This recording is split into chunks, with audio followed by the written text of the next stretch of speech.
I've selected something from the Gospel of Sri Ramakrishna to read tonight that sort of gels with some ideas and moods that I've been in lately in regard to things. So the master is talking to a room full of devotees, and he says, "At Vrindavan, I myself put on the garb of the Vaishnavas and wore it for 15 days. I have practiced the disciplines of all paths, each for a few days. Otherwise, I should have found no peace of mind." Smiling. "I have practiced all the disciplines. I accept all paths. I respect the Shaktas, the Vaishnavas, and also the Vedantists.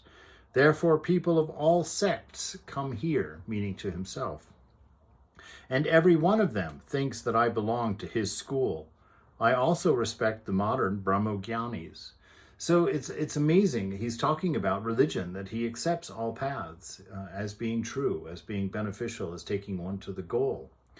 And that people would come to him for training, like Christians would come to him, Muslims would come to him, Vedantists would come to him, Shaktas would come to him, Vaishnavas would come to him for teaching. And he says that they all thought that he belonged to their particular religion, their particular sect, their particular path.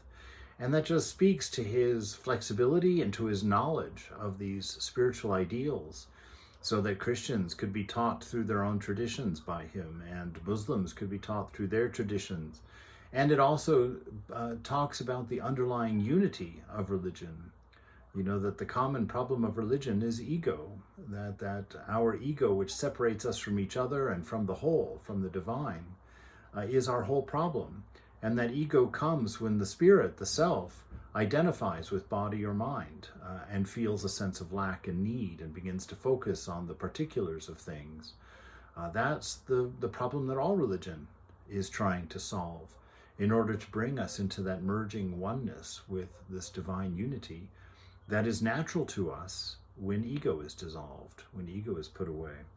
And so what I've been thinking of in that vein that I found very inspiring is, when I started this whole journey, I would talk about, the harmony of religions, and I would always be interested in comparative religions. But religions was always a plural.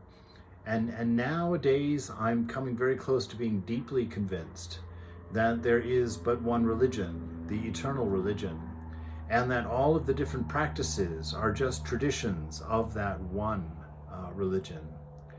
And that all of the different incarnations, whether they were Jesus or Buddha or Rama or Krishna, that have been coming throughout time, that it was a mistake for mankind to encapsulate each one of them into their own thing and to separate them from all of the others.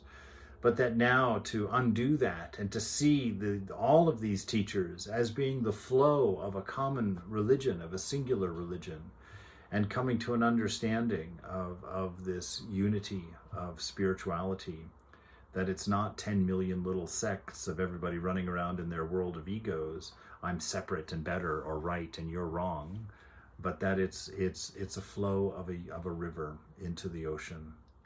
And that is what religion is.